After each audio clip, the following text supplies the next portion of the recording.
What's up, guys? Welcome to episode 5 of the JnJReviews show, where every week we bring you guys the latest movie news, trailers, and review a movie each week. Jamin, how you feeling this week? I'm doing fantastic. Well, that's always good to hear. So let's get into the movie news. First off, we've got, of course, lots of superhero movies. They plan their slates like 10 years ahead, but there has never been official confirmation that we are getting a sequel to Man of Steel from 2013. And now Warner Bros. And DC have officially come out and say it is in production. They're finally going ahead with it. There's no release date or director yet, but it is finally happening. Jamin, are you excited? Well, yeah, I mean, sort of. While the first one wasn't, fantastic, I still enjoyed the movie for what it was. It still wasn't an awful movie, as with most of these DC movies right now. But I am pumped for some more Superman. I think Superman will be a better character as a solo film. So let's hope that a little bit of Batman v Superman, the good parts of it, can rub off on Man of Steel 2. Hopefully they get a good director and everything goes smoothly in the process. Because I'm excited and for more of the DC universe.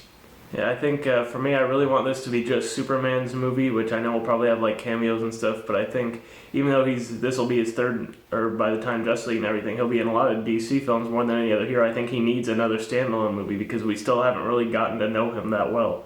Batman v Superman, it was definitely more Batman's movie than Superman's. He was just kind of there. And in Man of Steel, we didn't get any real character development. We just got him punching through a city. So I think in this movie, I really want to see them flesh him out and really get into him as a character. Yeah, I agree. Alright, moving on, we got the young Han Solo standalone movie coming up, and they are now, casting has gone out for a young Lando Calrissian, and so that character coming back from the original trilogy, so it'll be interesting to see him in this movie. And they just started casting, but their frontrunner that they picked out is Donald Glover. He was in The Martian last year, and he's on the show Community, I think. Mm-hmm. And they're looking at him. What do you think? Well, I was really hoping that they'd bring back Lando in some way, whether that was going to be in The Force Awakens, but we never got Billy D. Williams returning in that, even though he would accept the call, as you noted. Mm-hmm. But yeah, I'm very excited. I think actually a younger version of Lando would be really awesome because of the ties that he had with Han Solo. In his younger days. You'll actually get to see that because they just identified that, like, Han, it's been so long. And I think that'd be extremely interesting. Yeah. So I'm actually really pumped to get Lando in this movie. And I think Donald Glover fits that role because he does look a lot like Lando Calrissian / Billy D. Williams. So that's fantastic. And I think, he's been in stuff. But overall, I'm just really excited for just hearing about that Lando Calrissian is going to be making a return because that opens up a huge amount of opportunity in this movie, I think. Yeah, I think Donald Glover definitely brings that charisma that's needed for Lando Calrissian. And again, just the concept of a young Lando and Han, we get to see that backstory that's talked about in the original trilogy. I think that's really exciting. If they don't get him, I also someone I was thinking about, Anthony Mackie from the MCU. I think he also has that swagger to him that would be nice. But yeah, just the idea of Lando in general being back is something I'm definitely looking forward to. Yeah, definitely. All right, next up we got the sequel that everybody's been waiting for. Bad Boys 3 is coming, and it's got a new title, Bad Boys for Life. And it was supposed to come out originally next January. Then they pushed it to June of next year, and now they've pushed it all the way to January of 2018. So, Jamin, is this everything you've been waiting for? Really? Original cast, Will Smith. Well, I'm happy that the original cast returns, but this is kind of stupid. And there's Bad Boys 4, 2 years after that or something in the summers. The franchise is back. Yeah, I don't understand it, but yeah, I mean, I've only really seen bits and pieces of the first two anyway, like, showing up on TV or something. So I really am not a huge, fan of these movies, but yeah, I mean, did it really need two extra movies? Probably not, but it is what it is. At least the original cast returns, so that's all I can really say about it. Yeah, I've only seen the second one. I've seen parts of the first one, but I'm not attached to this franchise at all. I just think the idea of announcing two movies is really dumb because if that first movie isn't a real hit at the box office, there's no way they're making that for them. Right. They're already taking a gamble, bringing everyone back years later to make it again, and it's slated for January, pushed a lot, so I don't think this thing's going to be any good, and I'm not really excited for it, so Yeah, I agree. it's kind of whatever. But moving into something that I did like, the first one of this planned sequel, World War Z, has been in talks to get a sequel for a long time. They lost their director from the first one. He's going to be doing one of the Jurassic World sequels. So now Brad Pitt's shopping around trying to get a director, and he has zeroed in on David Fincher, is who he would like to to direct World War Z 2. And David Fincher said for a long time he does not like franchises. He likes to do his own stuff. But he apparently is semi-interested in this, and he's hearing Brad Pitt out. So what do you think of David Fincher? Well, I think it's awesome when kind of a well-known actor gets the chance to pick the director, because it shows that someone they trust, someone that they believe in. And so I think it's definitely good that Brad Pitt's choice is going to get the opportunity. I saw the first, I enjoyed it. It wasn't my favorite thing in the world, but hopefully again, I'm not gonna say that a sequel is not a bad idea. So let's hope that it turns out good. But again, I think it was a good thing that Brad Pitt got the person that he wanted, and so that definitely should be a good movie in the works. So yeah. Yeah, I think the idea of a David Fincher zombie movie is really exciting. And at Pitt, they do have that built-in relationship. They've done 3 other movies together. And I really liked the first one, especially going into that. There was a lot of production problems, and apparently they did a lot of reshoots. So a lot of people, that one was supposed to be horrible, and ended up everyone was like, it was pretty good. Mm-hmm. So I'm definitely looking forward to this one. Of course, this is definitely Brad Pitt's franchise. He's producing it, starring in it, recruiting directors. He's running the show, and I trust him. And if he gets David Fincher, I trust that duo to bring another good movie. Yeah, definitely. And the last bit of movie news here before we get into trailers, we have for a long time, there's been rumored that we're going to get a Men in Black and 21 Jump Street crossover movie, and now Jonah Hill has come out and said that's most likely not going to happen. He basically said he likes the idea, but he just thinks with all the contracts and everything that needs to get done, he doesn't see it happening. And he also says it would kind of derail the Jump Street franchise, because their whole thing is they're kind of making fun of studio movies and sequels, and this is basically a big studio movie reboot sequel. And so he's basically saying it's not going to happen. Are you disappointed? Well, no, because I still don't even understand this idea, how they even relate, in my opinion. So, I think this is a stupid idea originally anyway, and I'd much rather enjoy a standalone 23 Jump Street or another Men in Black movie, rather than them crossing together to make probably something that wouldn't even be worth it anyway. So, I'm happy that they're sticking to what the roots are, and they're not going through with this kind of stupid idea, really. Yeah, because in my opinion, here with these two franchises, you've got a franchise that stock is way up in the Jump Street franchise because they have 2 great movies, and another Men in Black franchise that's way down because the franchise is kind of done. Nobody really cared when they brought back everyone for the 3rd one. It kind of came and went. But he did say he'd like to do 23 Jump Street, but right now, Channing Tatum's really busy. He's busy. The directors are doing the Han Solo movie. Yeah. So that's most likely not going to happen for a while, but he says eventually down the road he'd like to do that. I'd much rather see 23 Jump Street, just regular, not in space or whatever, aliens with Men in Black, because I just think, well, I can see it being cool. I don't think they could pull it off. And they'd probably make it PG-13, which would ruin Jump Street, so I'm just glad that he's saying that this isn't going to happen. Yeah, I definitely agree. All right, that's it for movie news. Now we're getting into trailers. Of course, the big one we had was Rogue One, a Star Wars story, the first official trailer. Jim, I know we're both already hyped for this movie. Did this trailer increase your hype? I think, actually, to be honest with you, it didn't really raise it much. It more just kind of concluded that it's going to be something new, something entertaining, and something I'm very excited for regardless. Definitely, I think I do hope that the focus, I've heard this somewhere else, I think it might have been even our friend Jeremy Johns. Our buddy. But he noted that he wants the focus to be just on one planet, on that single planet. Mm-hmm. I think that's a great idea. I definitely want to see a lot of what the Empire has to offer in this movie. We get a lot of shots where we get to see kind of the scale of the Empire, and their grasp on the galaxy. And I think that's something that we're really going to get to see in this movie, and it's definitely going to be a very, very good-looking movie based on the trailers, and I'm very excited. As for the Vader part at the end, some people just absolutely went, bat crazy for that. It actually didn't really, make me go bat crazy. Yeah, in part because we knew he was coming. Exactly. The hype was I think that was it. going to be in this trailer. I think that was definitely it. So who knows? But as I said before, this is going to be a fantastic movie, or at least everything's pointing towards it, and I'm excited.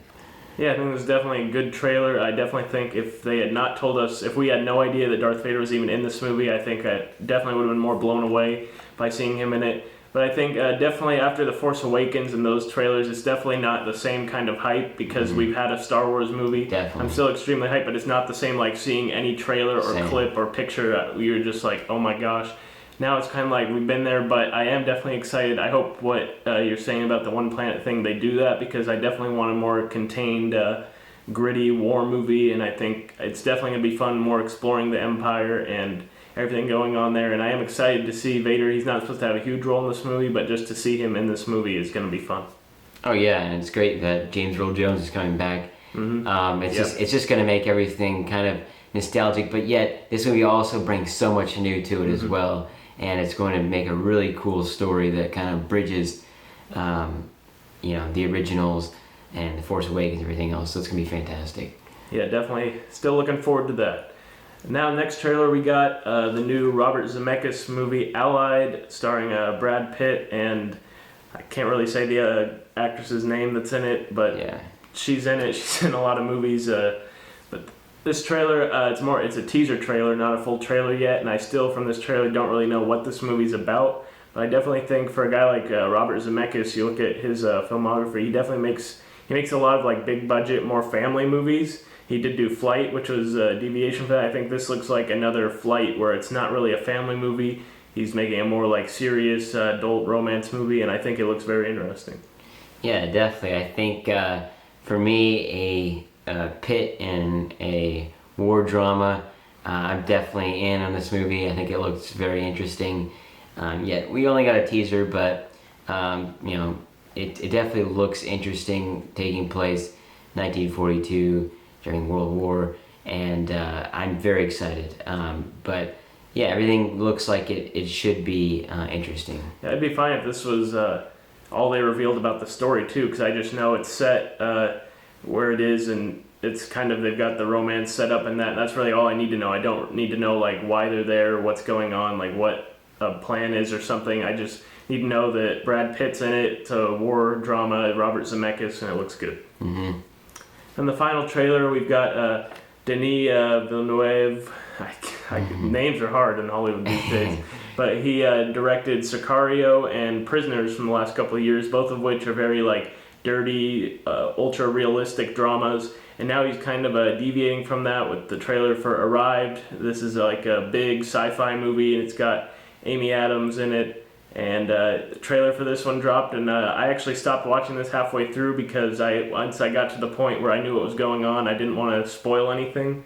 So you can talk more about the full trailer, but I'm definitely locked in for what we have going on. I just didn't want any of the cool like space stuff spoiled for me. Believe it or not, I did the exact same thing you did. That's funny. Yeah, I definitely did. That's funny, but because I wish I had done that for Interstellar. Because I watched all those trailers, and I kind of wish I had not seen what happened in space. So I did the exact same thing here because I want to be surprised by this movie. Yeah, well, I definitely think this is going to be. It's definitely something new. Not new, but it's something kind of a different.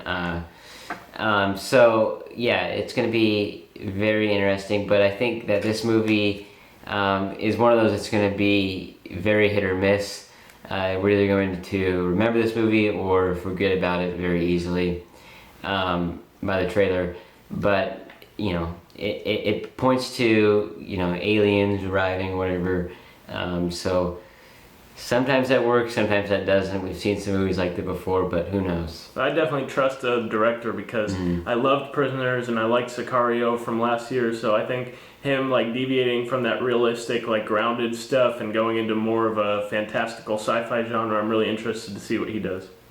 Yeah, I can agree with that. I think that you're exactly right, and he's made some really good movies. So definitely have a little bit more hope for this movie after knowing that, but who knows? And that's it for the trailers this week. Now we're getting to the movie review. I went on this one again by myself. Jamin was MIA for Sausage Party, the new Seth Rogen animated R-rated movie. And basically it's just about a bunch of food products that realize something fishy's going on when they get out of the store and they rebel. And going into Sausage Party, I just expected to laugh. Obviously this is something very new that we've never seen before, an R-rated animated movie. Definitely some confused parents and kids out there. But luckily no kids were in my theater. But I gotta say, for this movie, I didn't laugh as much as I wanted to. It's not as funny as it was more entertaining for me. There was just a lot of animation was really good, and they had a good story, but I just didn't laugh that much. Like once you get over obviously the idea of like hot dogs saying the F word, like once you get past that, there's not really that much deep humor. There's definitely some smart stuff thrown in there, but I was definitely a little underwhelmed by the Seth Rogen comedy not making me laugh. Yeah, I definitely wanted to see this movie. I think you're exactly right. It was just interesting that an animated movie would be rated R, and so definitely, proved to be a movie that could be very good. But yeah, it's very disappointing because I was expecting to go into this movie laughing a lot because it seemed like that when it came down to the trailers, but I could also understand how it could get a little bit to the point where almost repetitive, where you didn't really get the full thing throughout the movie. And the movie's only it's just under an hour and a half, but I felt the length in this movie. It felt like a 2-hour movie because it kind of felt like they didn't have, this felt like a good 45-minute short. They had to expand it to a movie. Another thing I did really like about this movie was it actually had a message and something it was trying to say. It was talking about religion, which I was surprised that Seth Rogen Sausage Party was talking about that. It was talking about why people believe in religion, kind of what's wrong with it, and how it's kind of dumb in a way, but also why we do it and why people believe in what they do so that they can keep on going on and having a happy life. So I thought that was definitely interesting. The voice cast, of course, was really good. Seth Rogen. Some people I really liked were Nick Kroll was the villain, and Danny McBride is Honey Mustard. He definitely made me laugh more than anybody in this movie. I laughed at everything he said.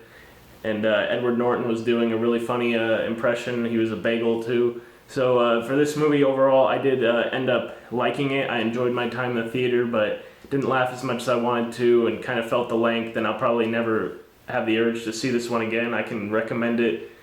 Probably like it maybe a matinee, but if you're not super a Seth Rogen fan, then probably just watch it at home.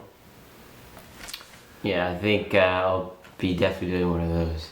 And Seth Rogen's kind of underwhelming me this year. He's usually the comedy king, but Neighbors 2 and this are probably my least favorite comedies I've seen this year. I've only seen a few, but he's kind of, I don't know, he's just kind of hit or miss right now. But definitely still overall, I did like this movie. I'll go ahead and give it a 6 out of 10 because I had fun in the theater. I didn't walk out oh, that sucked. I walked out, smiling, remembering some parts in it, but definitely not the comedy knockout I wanted for the end of the summer here. So thank you guys for watching this episode of the J&J Reviews show. Let us know down below what you think of all the latest news and trailers, and if you saw Sausage Party, what did you think of it? J&J Reviews, signing out.